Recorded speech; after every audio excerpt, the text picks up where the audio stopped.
Sonobook présente La vérité vous rendra libre. L'histoire des 40 dernières années, revue et corrigée par Charles Gave. Lu par Philippe Lebeau. Introduction. Énoncer des raisons qui m'ont poussé à écrire ce livre. La première leçon de l'économie est la rareté. Il n'y a jamais assez de quelque chose pour satisfaire tous ceux qui le veulent. La première leçon de la politique est de ne pas tenir compte de la première leçon de l'économie. Thomas Sowell. Revenons en arrière. Le 9 novembre 1989, le mur de Berlin s'écroule. Peu de temps après, l'Union soviétique est dissoute. La guerre froide s'achève. L'économie de marché et la démocratie l'emportent sur la technocratie et le totalitarisme. L'empire du mal s'est effondré et le monde entier est soulagé. Nous sommes arrivés à la fin de l'histoire, voir le livre de Francis Fukuyama, et l'avenir s'annonce tout à la fois paisible et prospère. 34 ans plus tard, où en sommes-nous? La guerre a ravagé la Serbie, l'Irak, la Syrie, le Yémen, la Libye, le Soudan, et fait rage en Ukraine. La Grande-Bretagne a quitté l'Union européenne. La situation financière de bien des pays, dont les États-Unis, la France et la Grande-Bretagne, est désespérée. Partout en Occident, les peuples grondent. Le système monétaire international basé sur le dollar est remis en question par nombre de pays non occidentaux. L'écart des revenus s'est creusé comme jamais auparavant entre les plus riches et les plus pauvres. Une grande peur millénariste se répand sur le monde. Gaïa va nous punir de nos péchés en nous faisant tous mourir, grillés ou noyés. Je ne peux m'empêcher de me demander, mais que s'est-il produit en un peu plus de 30 ans pour que nous soyons passés de ce qui apparaissait comme des matins qui chantent à ce crépuscule sanglant dans lequel nous nous enfonçons? C'est à cette question que je vais essayer de répondre et ma thèse sera la suivante. La guerre froide, qui s'entendra de 1948 à 1990, a été gagnée par les États-Unis, ce qui laissa ce pays en position de seule hyperpuissance. Mais pour gagner cette guerre, il avait fallu qu'émerge à l'intérieur même du corps social américain ce qu'Eisenhower avait appelé dans son dernier discours un complexe militaro-industriel. Or, cette structure était, par sa nature, tout sauf démocratique. On ne gagne pas une guerre en votant démocratiquement qui va mourir demain. Une fois le conflit terminé, il eut fallu dissoudre ces structures, dont l'OTAN, et réduire le budget militaire des États-Unis des 2/3. Hélas, il n'en fut rien. Le complexe militaro-industriel survécut et, lentement mais sûrement, prit le contrôle politique des États-Unis. Et sans qu'aucune consultation du peuple américain ait eu lieu, cette structure non démocratique décida de passer d'une stratégie défensive, empêcher l'URSS de progresser, à une stratégie offensive, manœuvrée pour maintenir les États-Unis en position de seule hyperpuissance sur la planète. Pour atteindre cet objectif, la solution consista à transférer la souveraineté des alliés des États-Unis vers des organisations internationales non démocratiques qui seraient contrôlées par les classes dirigeantes américaines. Quant aux adversaires de ce projet, les forces armées américaines venaient leur apporter la démocratie à grand renfort de bombardements. On constate donc que, de façon stupéfiante, le personnel de cet État profond américain a repris à son compte l'objectif de ceux qu'il venait de défaire lors de la guerre froide, c'est-à-dire l'instauration d'un gouvernement mondial contrôlé par des technocrates et qui ne serait responsable devant personne. En fait, il ne s'agissait nullement d'une décision du peuple américain, qui serait devenu tout à coup impérialiste, mais bien d'un coup d'État larvé, organisé par un personnel non élu visant à prendre le pouvoir d'abord aux États-Unis, ce qui est fait, pour l'imposer ensuite au reste du monde, par la force si nécessaire. Effectivement, la méthode semblant porter ses fruits, le même coup d'État, perpétré par le même groupe social, a eu lieu en Europe, là encore pour détruire les souverainetés locales et les remplacer par des institutions internationales non démocratiques. En fait, le peuple américain a été la première victime de ce coup d'État, et le nombre des victimes ne cesse de grandir tant aux États-Unis que dans le reste du monde.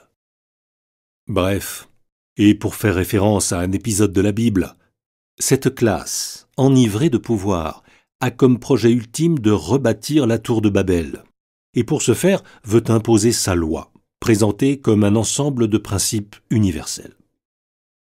La dite loi sera appliquée par des tribunaux où siégeront des juges choisis par les États-Unis, tandis que les décisions importantes concernant nos dépenses énergétiques, notre santé, nos mouvements de population, nos armées, nos enfants, seront prises par des organisations internationales contrôlées ou financées par eux.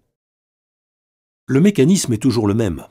Les Nations Unies ou l'Europe créent une institution autonome, telle l'OMS, le GIEC ou la BCE. Ces institutions ne sont contrôlées par personne. Rapidement, on les dote d'un personnel issu des grandes ONG financées par les partisans du mondialisme. Ces organisations sont immédiatement couvertes de prix Nobel de la paix, organisent des conférences internationales où le lait de la tendresse humaine coule à flot, afin de leur conférer une grande autorité morale. Elles commencent alors à prendre des décisions voulues par les vrais patrons des ONG, qui, curieusement, se trouvent posséder la plupart des médias.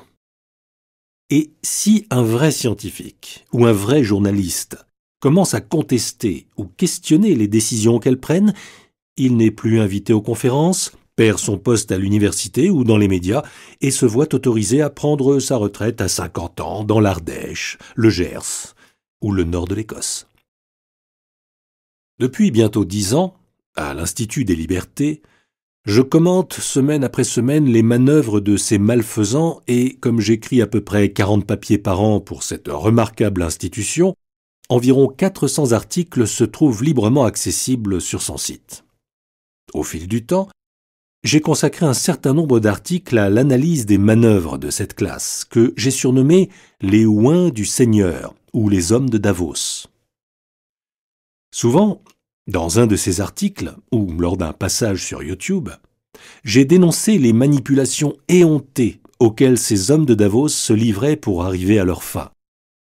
Les articles et les interviews sont disponibles sur le site institutdeslibertés.org. Mais cette façon de procéder tient un peu du pointillisme. Tous les faits sont là, mais il est difficile d'avoir une vue d'ensemble du processus en cours. Jamais je n'ai réuni toutes les pièces du puzzle en un tout cohérent. Aussi, mettant à profit les quelques loisirs que je passe sous mes platanes, l'esprit enfin libéré des contraintes liées à l'actualité, j'ai décidé de procéder à une petite expérience d'explication de mes propres textes, relus quelques années plus tard pour essayer d'en faire un tout cohérent. Voici ce que j'ai l'intention de faire. Premièrement, je vais considérer comme acquis qu'une classe mondialiste, dominée par le personnel de l'État profond américain, s'est engagée depuis des décennies dans un complot visant à créer un pouvoir mondial centralisé. Je ne vais donc pas essayer de prouver l'existence d'un tel complot, tant un tel effort me paraît être contre-productif. Deuxièmement, ce point étant acquis, je vais travailler à l'envers, c'est-à-dire partir des faits qui m'ont suffisamment alarmé dans le passé pour que je leur consacre une chronique. Troisièmement, en tête de chaque chapitre, je republierai donc une ancienne chronique avec sa date de parution initiale pour y ajouter, à la suite, des commentaires la replaçant dans le cadre de cette entreprise de destruction de nos nations et institutions démocratiques. Prenons un exemple. Nul homme politique ne peut arriver au pouvoir, et surtout le garder, s'il ne contrôle d'abord le logos, c'est-à-dire le langage. J'ai consacré plusieurs chroniques à la tentative de la part de cette classe hors sol de nous faire utiliser exclusivement les mots qui lui convenaient. Je choisirai donc celle que je pense être la meilleure de mes chroniques sur ce thème et j'ajouterai un paragraphe ou deux pour la mettre à jour et la contextualiser. Et ainsi de suite. Le procédé étant toujours le même. Publication de la chronique initiale, qui parfois remonte à plusieurs années, puis commentaire. Ma méthode, scientifique bien entendu, car toute analyse doit aujourd'hui être fondée sur la science, sera inspirée du mode de raisonner de Ronald Reagan, qui disait « Si ça vole comme un canard, si ça fait coin-coin, si ça marche comme un canard, et si ça chie comme un canard, c'est que c'est sans doute un canard. » Et comme je pense que j'ai eu la chance de pouvoir grimper sur les épaules des géants pour mieux discerner ce qui était devant nous, à chaque tête de chapitre, je joindrai une citation de l'un de mes 3 géants personnels, Frédéric Bastiat, Milton Friedman et Thomas Sowell, en espérant que ces textes, très courts, aideront les lecteurs à comprendre l'économie et surtout les feront rire et réfléchir. À l'issue de ce livre, ce sera à chaque lecteur de se faire une opinion sur la réalité du dit complot. En ce qui me concerne, mon opinion est faite. Dans les 30 dernières années, après avoir vaincu l'empire du mal, nous sommes entrés graduellement dans ce que j'ai appelé l'empire du mensonge. Mais cette fois, l'ennemi est chez nous. Et c'est lui qui nous gouverne. Il va donc falloir nous libérer de cette classe qui a pris le pouvoir dans de nombreux pays, de façon légale, certes, mais qui se trouve maintenant délégitimée. Et pour se libérer, il faut dire la vérité, en commençant par affirmer que cette classe existe et qu'elle a un projet. C'est à l'émergence de cette classe et à la réalité de son projet que je vais consacrer le premier chapitre de cet ouvrage. Cet ouvrage sera divisé en 3 parties. Dans la première partie, je présenterai les thèses des 2 combattants. À ma gauche, bien entendu, ceux qui appellent de leur vœu une société de contrôle. À ma droite, ceux qui aspirent à une société de liberté. Dans la deuxième partie, je passerai en revue les victoires initiales des ennemis de la liberté. La thèse que je vais soutenir est simple. Tous les malheurs qui nous accablent ont été la conséquence de décisions désastreuses qui ont été prises en connaissance de cause par ceux qui nous gouvernent. La troisième partie sera consacrée aux signes annonciateurs du réveil des peuples. À l'évidence, les hommes de Davos sont en train de perdre le pouvoir en dehors de la zone de l'OTAN. Le balancier repart dans le bon sens et la défaite inévitable des partisans de la société de contrôle apparaît inévitable, puisqu'ils sont en train de perdre le pouvoir sur la monnaie et l'énergie, et donc sur les 2/3 de l'humanité. Et je conclurai en essayant de montrer ce qui relie les libertés, chères à tous les libéraux, à la liberté.